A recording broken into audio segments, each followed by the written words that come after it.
Awesome. Hello, guys. Welcome to conversation number 4 of Architecture Talk Tank with Sara Kolata. Today I have Jose Luis Cruz. Is it just Jose Cruz or you're using both of the names? Jose Cruz is fine, yep. Awesome. So today we've gathered to talk a little bit about digitalization and the company that Jose is running, which is really interesting, integrated projects. And I will let you introduce yourself, Jose, and tell a little bit about what you're doing. Yeah. Sarah, thanks for having me. I think what you're doing is fantastic. My name is Jose Cruz. I am the founder and managing director of a company called Integrated Projects. Some people call it just IP. We are a building intelligence company working with private and public institutions to help them digitally transform their portfolios. So I'll keep it simple for there, but a lot to discuss in terms of what a digital transformation means, what building intelligence means, as opposed to building information, and the very purposeful reason we're actively not calling ourselves a design firm, although my personal background is in architecture. Very much so. Folks on my team are also designers and technologists and product managers, etc. But we'll get into that here shortly. But in a bubble, that's what the company's doing. Amazing. Thank you for that introduction. So one of the reasons why I wanted to invite you for this conversation is because I'm really interested in exploring subjects of digitalization and digital transformation within the architecture, engineering, and construction sector. And, it perhaps might sound as generalization, but I find that our industry is very traditional and a lot of specialists find it very hard to transition. So I created this space to actually discuss with companies that have created that transition, have undergone through the transition, about the benefits of their businesses, as well as how the industry received such service. So maybe let's just start by why digitalization in the first place. Why did you start this company? What brought you to it? Yeah, a lot to discuss there. I think at the highest level, and this is certainly a conversation that's bigger than myself or the company, just in broad strokes. Digital transformation is something that a lot of companies are focused on right now. And that doesn't necessarily just refer to architecture or even buildings for that matter. Digital transformation just simply refers to how can you create a resilient organization in the context of now, with the COVID-19 outbreak, that's becoming all the more apparent. So digital transformation could be anything as simple as the Zoom call that we have going on here, as well as in our case, our focus on a digital building portfolio. And so the conversations we normally have with clients has to do with on the one hand, they own a physical asset, and what does it mean, and what are the benefits of having the digital asset of that physical asset? And so a lot to discuss there, from how you optimize the design process, right? So how can you make things go better, quicker, cheaper? But as well as what are the new opportunities for these companies to drive revenues that they formerly didn't have because of this digital asset? And then what are all the layers of information that you can build on this digital asset that just wasn't ever possible, right? Because ultimately, I think real estate is a very tangible thing. But once you digitize that, it creates a whole entire series of possibilities, from saving money, creating efficiencies, creating new experiences for your tenants, and potentially even finding new revenue streams. In this case, as you could tell, a lot of our clients are organizations or institutions. But I'd argue that this also applies to, say, the designer very much focused in the residential space as well, or just from a private client as well. But big picture, digital transformation just simply refers to what are the benefits that we can capture from having a digital asset. I think at the highest level, that's more or less how I would define it. Okay, that's a really great explanation, actually, indeed, because it shows that, like, really, it's not something that can be applied only to one sector. Let's just say marketing, or the way you collect data, or the way you monitor efficiency, etc. It really is just so many tools out there nowadays that can be applied to the way that we run our businesses, and architecture can very much benefit from it. So would you elaborate a little bit about really what is the problem that you're solving, and then a little bit about the solution? Yeah, that's a great question. And frankly, something that I think the team and I ask ourselves every day. The problems that we're solving. What I notice is that when we have a conversation with clients, again, these tend to be organizations, complex organizations that they tend to not be individuals. So they tend to be a series of folks, of individuals within different departments with different needs, right? So within these companies, there could be design teams, construction teams, sales, marketing, acquisitions, executive, project management, procurement. As you can imagine that these companies are pretty complex. But ultimately, what we find is that in many cases, regardless of where you are, there tends to be a need for building information. And the way that I would bucket it is into kind of like two sectors. There's either the visual assets that come from, in our case, the information model that we create, which I can get into that shortly. And then there's the ones and zeros, or the data, right? But more or less, often, regardless of where you fall within an organization, you usually need some version of either of these two things, right? Visuals or the data. And so we're working with various people in these organizations to really understand what is it that you need. And in our case, we do make it a point to take more of a product management approach, which is something you see more in the tech sector than the traditional designer approach. And I think these two distinctions are really important. For example, I think what you're doing right now, interviewing different people, is actually very much a product approach, where you bring a certain level of expertise, but you also don't want to assume anything. And so by simply just learning what are the pain points, what's on the mind of someone, for example, in sales at a company versus marketing versus design, you begin to take these data points and you begin to structure a more compelling offering than perhaps what I'd argue a lot of architecture schools try to teach us, which is, like, just come up with a really good concept that hopefully is kind of a blanket solution for everyone. So I think we're very much taking a product approach, not assuming much. We know that either visuals or data or some combination of these two is what ultimately these organizations need. But we have to confirm that with each client. So that's I'd say is probably the most important part of what we do, is what I would call that discovery period. And then once we do hear what they need, I think it's on us to then leverage some of the emerging technologies that we're using to actually execute on that. And so if digital transformation is on the macro scale, there's also what I would call micro trends that are happening that I think as designers we need to be aware of. One major one is within technology, there is right now the integration of technologies that include not just BIM, or building information modeling, but also connecting that with reality capture technology, or what is just often considered as 3D scanning technology.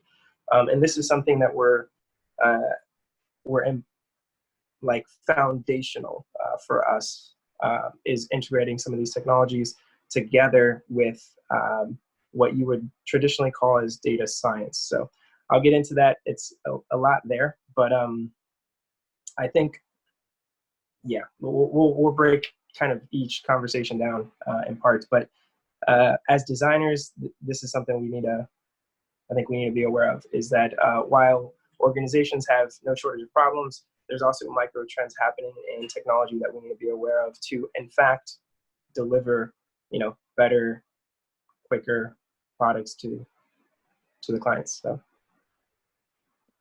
Yeah, exactly. So I was wondering, like, basically, how did you find entering the market of, the architecture and the construction industry with a digital product? How were you received? How was I received? Yeah, well, I think there certainly is a demand for sure in the market.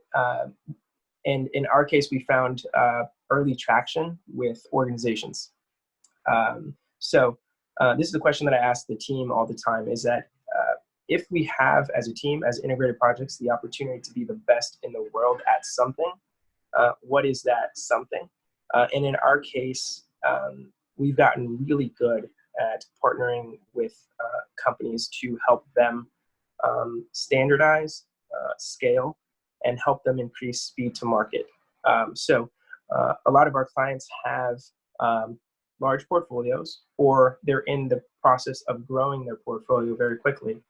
And they have this unique problem where they need to see design almost as a product problem, where this idea of kind of treating one project as a bespoke one-off thing is just not, they're just literally not able to do that. So there's some underlying standards and scaling that needs to happen in order for these companies to be successful. With that said, obviously, as designers, we always want to try to avoid this dilemma of, on the one hand, mass production and standardization, which leads to stale things, right? And on the other, this like hyper custom, but probably very expensive solution, right? And so we're constantly trying to juggle these two things. But what I will say is that in our case, what we got really good at is focusing on these organizations that need a lot of help because they have a lot of space, and there's certainly no shortage of need. So I think working with them to do that scaling, do that standardization, and getting that speed to market is really key. So in that sense, we've been received pretty well. But on the other hand, I recognize that that's not necessarily the solution for every use case. Sorry, I need to mute it sometimes, so there's Yeah. external noises. I wanted to ask you a little bit more about this distinction between data information and intelligence that you make in all your writings, and I found it really interesting. Would you be able to explain a little bit? Yeah. This is something that we're trying to flesh out ourselves, and so it simply is a framework that we use internally to understand at what level are we having a conversation. And so the framework you're referring to is one that we put together that's actually based on a book called The Model Thinker, which has nothing to do with architecture or design. But it's a simple framework that we use to distinguish between data, information, intelligence, and then the aspirational level of wisdom, or what we could call in the tech space predictive analytics. So at every level, we need to get good at every level. It's not that one is better than the other. It just simply means that in order to achieve these things, we need at every level to be mindful of that. For us, data collection, first and foremost, is a thing, right? And frankly, every architect should be paying attention to not just creating information, in this case, designs, plans, etc., but how do you collect information? And traditionally, the collection has actually not been with the architect. It's actually been historically with like a surveyor, right? A surveyor who goes out to the site, gets measurements, passes it on, usually in the form of a CAD plan, to the architect, and then the architect just starts based off what he or she was given. What I'm suggesting is that I think architects need to actually control that process of data collection. And so again, referring back to the 3D scanning technology, this is really key. And so there's certainly a lot of tools out there that range in a spectrum of very, very, very expensive to somewhat manageable. Architects need to be paying attention to the 3D scanning component, because once you 3D scan a space, what is created from that is raw information that can then be translated into very valuable content, which in our case is what we call an existing conditions model. So we go from a 3D scan, convert that into an existing conditions model, from which we can then design on top of, right? Whatever we want. This is a big deal, because that timeline from scan to, in this case, BIM, right? You may have heard that term, scan to BIM, drastically cuts the time and increases the accuracy significantly of the information we're dealing with. So for us, it's really, really, really important, because 3 or 4 steps down the line, we not only want to increase the speed by which we design, but also optimize the accuracy, because again, 2 or 3 steps later, we're going to be extracting that information, information like square footages and room counts and et cetera. And we want to be as accurate as possible, because that data alone, not just on one project, but across 2, 3, 10, 20, 30, 100, 200 projects, in and of itself is really valuable. So we can't afford to be wrong there. I'll stop there, but I think that represents for us like level 1, and in other words, data, right? And specifically how we collect it and protect it. I would distinguish between data and information, where information is what I would say is what we as architects, produce on a day-to-day. Information such as we've taken all the raw pieces and we've made something of value, right? And that, that thing is usually a floor plan or a series of diagrams, things that have value. And I would distinguish information from actual intelligence. But before getting into that, I guess I'll let you stop me, and please let me know if I've lost you there. No, that's great. I actually really find it fascinating how data is never enough. Like, it's an incredible tool, which a lot of times helps with scalability and actually speed and more accuracy. But at the end of the day, you need the human connection to make decisions, right? Because decisions making to be accurate, there's a level of intelligence that artificial intelligence cannot really comprehend at this level, and so really it's quite important to see this process of using data and using digitalization as only a tool to help speed things up or improve on the work level, but at the end it's not really replacing the human. So it's quite important, I think, to see that. So interesting. And tell me a little bit more about where is this all going in the future? What is the future vision of integrated projects? Yeah. One of our visions is that we want to make building information universally accessible and useful. And that's a very broad vision, and not necessarily confined to simply design, which we see as a very important, very valuable aspect to a much larger opportunity, really, which is the lens by which I guess I view, physical space, right, is that we are living in a room, right? You're somewhere, right, in a room, and I'm in one. And if we could put a lens and then view all of the information that's in many ways trapped within these physical walls, there's a lot of information there. And currently that's just not accessible by anyone.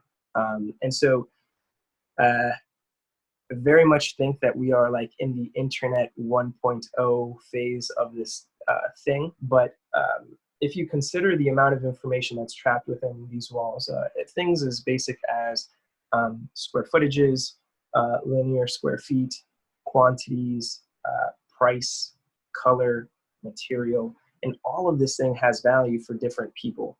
But it's just not, the drywall here is not telling us that. And yet it has incredible information for everyone from building owners to the occupants to the people responsible for designing and building the spaces to purchasing these spaces to operating these spaces and managing these spaces. And right now it's just kind of non-existent. That layer is just non-existent. And where they are existent is in very isolated moments where, an architect will create a BIM model for the purposes of design, right? And then usually after that design period, it will drop off, right?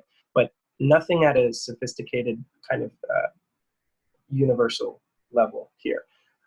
So where we're going, I think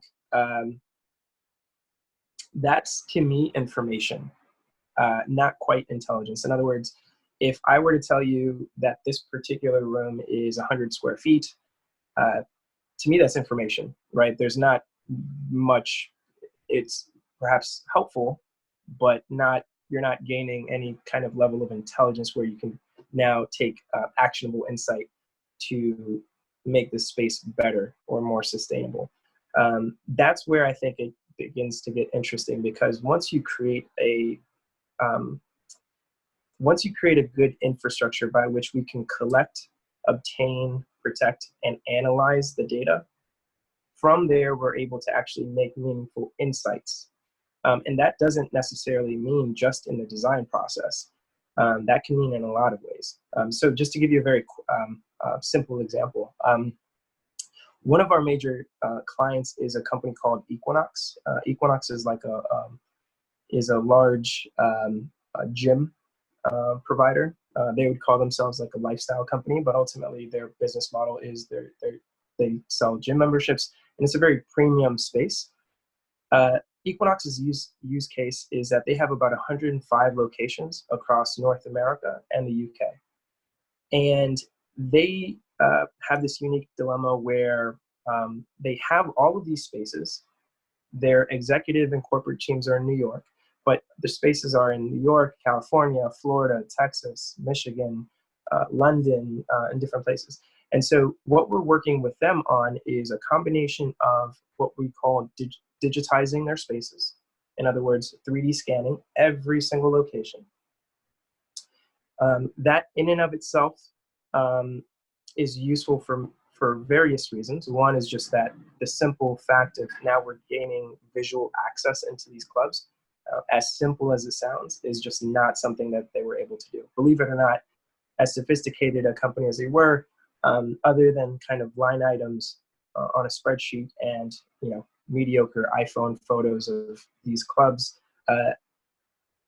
there wasn't any real way for their facilities teams, design teams, construction teams to just fly into a space and walk around and see anything from the entrance to the janitor's closet to the bathroom to the yoga room.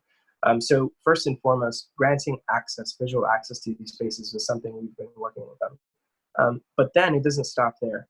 As a result of this data, we're then able to convert that into an actual BIM model, from which we're able to model down to not just the architectural, mechanical, plumbing, sprinkler systems, etc., but down to the equipment, and specifically down to like the treadmill and the dumbbell.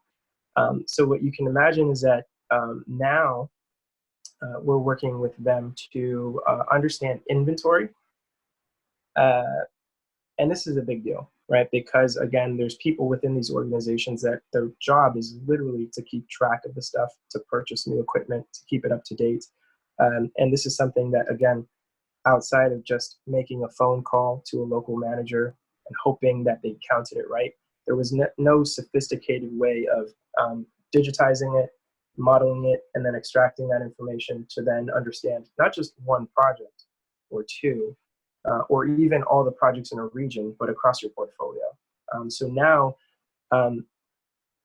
and going back to this idea of information versus intelligence, now we're not just simply able to tell them, hey, you have 17 treadmills in the Wall Street, New York club, but now we're able to tell them, hey, team, you guys are averaging, X amount of treadmills across the entire New York region. Your 106th location is likely going to need Y, right? Or at scale, you can imagine that now as we have all of the quantities of all of the equipment, we're likely going to be able to, with a pretty high level of confidence with the data, tell them, hey, based off all the programs, square footages, equipment counts, for this new project, we're likely going to need X, Y, and Z, and it's likely going to cost this. And this is where it gets interesting, because now, because there's been a concerted effort to digitize space, quantify it, now we're actually able to, this cliche term of like data-driven design, now it's actually coming to light, where because of a very regimented process, we're actually able to make informed decisions on new designs. But notice that the design aspect happened way later on. And before we even got to design, we actually had to roll up our sleeves way earlier on and just simply scan every single square inch of these spaces, model it before we even began talking about design. Yeah, it's fascinating really to see how much work goes into it to just collect data and understand really the space and the implication of that data for the business. But indeed, it sounds like the benefit of this is something irreplaceable, and then you can also see the comparison of the data, right, and make better decisions overall for businesses like of that scale. So that's really great. Thank you so much for your time. That was a very interesting conversation, very insightful. Is there anything else you wanted to add?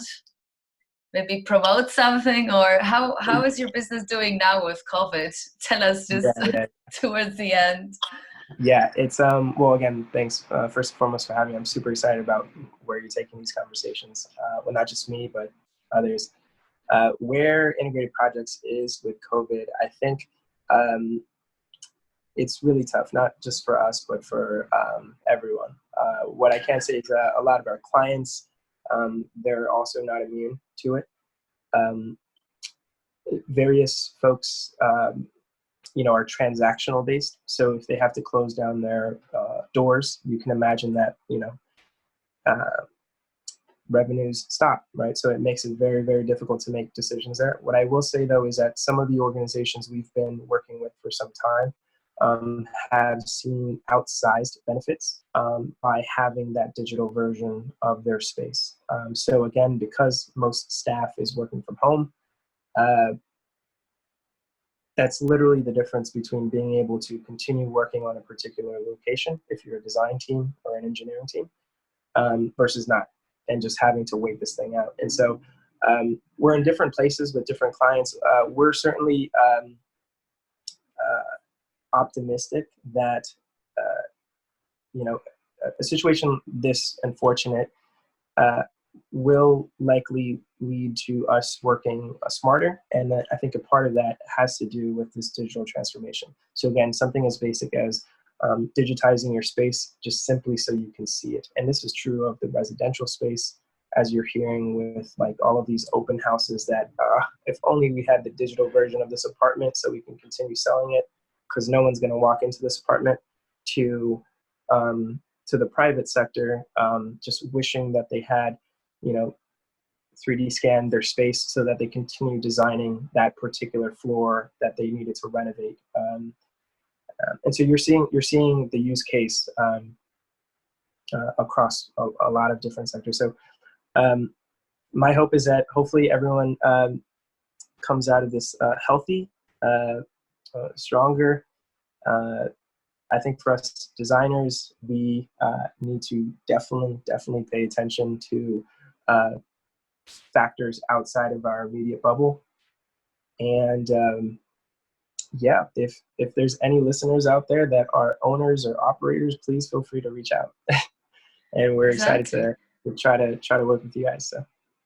It's great. It just sounds like, in fact, there could be more business for you now within this unfortunate situation, because I think that a lot of businesses have found themselves in a situation where they're realizing they were not prepared for anything like this. When you're too service focused and all your business is just about being in a certain location, serving your clients in out there in the physical world, then situations like this really are a bit of a wake-up call in terms of how we can indeed implement different digital strategies to avoid a complete paralysis, whenever things like this happen. And I'm sure no one have ever predicted it or thought about it, but it just shows how fragile businesses are if they're only physical, and how interesting and important it is really to develop aspects of your business in the digital realm as well. Yeah, that's so key. In fact, for us, really focusing on something you just said there is like, we realize in moments like this how our businesses are so fragile, that how can we create a more resilient business model, is something that not just us, but everyone should be thinking about in these times. And a large part of that is, again, having that digital version of that physical asset, so that we can continue improving, um, in many cases, the portfolio. But yep, we definitely need to have a part two to this, because I am aware that we haven't discussed the role of the designer and the human aspect, and this is certainly critical. I think amidst everything that's going on, if anything comes out as a result, is I'm convinced that designers need to be in places of strategy, as opposed to production. And I would make that clear distinction. In other words, us as humans, as designers, one thing that AI is likely not going to be very good at anytime soon is knowing where to go. I think strategically, when you combine a bunch of different factors, I think we're still very far away from that. There's aspects to our process that can be automated, particularly for example, conversion of point clouds to BIM models, right? Where it's just kind of like a one-to-one connect the dots. And that's something that I'm convinced, we as designers, probably our time isn't best spent there, but it should be spent in other areas where we're actually thinking about how to make spaces more welcoming, more effective, healthier. And these are much harder questions that we should be spending our time on. So anyway, that's a whole other conversation. Maybe we'll have to pick up later. So I would love to have that conversation. Actually, as you were already talking about all those different aspects of what your company does, I always thought about this, how, and I mentioned that before, how in a way we need to see data, and the digital transformation is a tool that helps us make decisions, but it cannot make the decisions for us, maybe to just a very minimal level. But I'm not sure if anytime soon we'll be able to develop the type of intelligence that can actually completely replace us as human beings. So at the end of the day, with the intelligence that we have within, that compares with understanding of space and emotion, and also cultural aspects and religious aspects, because all of this comes in place when you make decisions around design. And I think that data can be really helpful for it, but and it's really interesting to have that conversation. So we should definitely have a part two. But as for now, it's been really interesting to hear your story. Thank you very much for sharing, and I wish you all the best now, especially with the COVID. I hope that this situation will go away soon. And it's great to know that your business is is able to kind of see opportunities as well and diversify a little bit towards the needs of the customers that are out there, even more so than ever present. So good luck with that. I appreciate it. Thank you so much. Thanks Thank for you. for having me. Thank you so much. Okay, I'm just gonna stop the recording.